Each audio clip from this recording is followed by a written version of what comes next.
Updates on today's proceedings in the Parliament of India. India's Finance Minister Nirmala Sitharaman will move the Banking Laws Amendment Bill in the lower house of the Parliament for consideration and passing. The bill aims to amend the Reserve Bank of India Act 1934 in addition to the Banking Regulation Act, among other bills. The Railways Amendment Bill 2024 will also be taken into consideration in the lower house. While the Oil Fields Regulation and Development Amendment Bill 2024 and the Bharatiya Vayuyan 2024 are the bills that will be taken into consideration and passing in the upper house of the Parliament.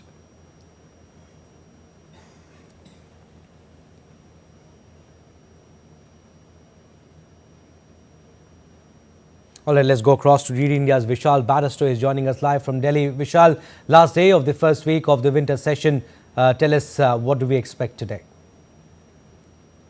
Well, a very good morning to you, Abhishek. Yes, last day of the first week, and this was the day when the Joint Parliamentary Committee on the Waqf Amendment Bill was supposed to present its report, but because of the contention by the opposition parties, the chair, Jagdambika Pal, the MP from the Bharatiya Janata Party, he raised and asked for the extension of the tenure of the Joint Parliamentary Committee, and now the JPC would be presenting its report on the Waqf by the end of the next session, which is the monsoon session.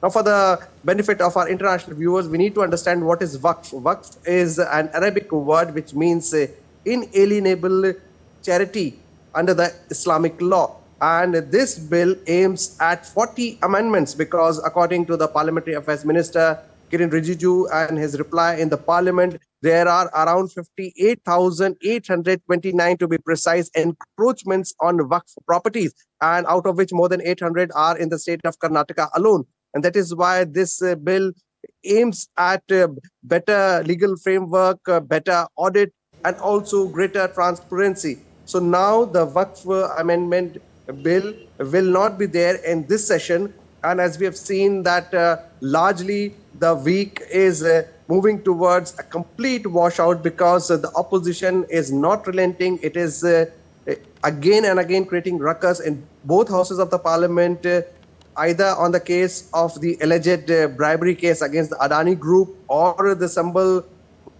violence or the Manipur violence.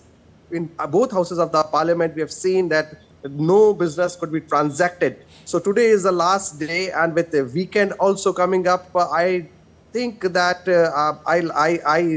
I rather hope that some business could be transacted. But with the opposition hell bent on bulldozing its demands, I don't think that they would allow the Parliament to function. Abhishek?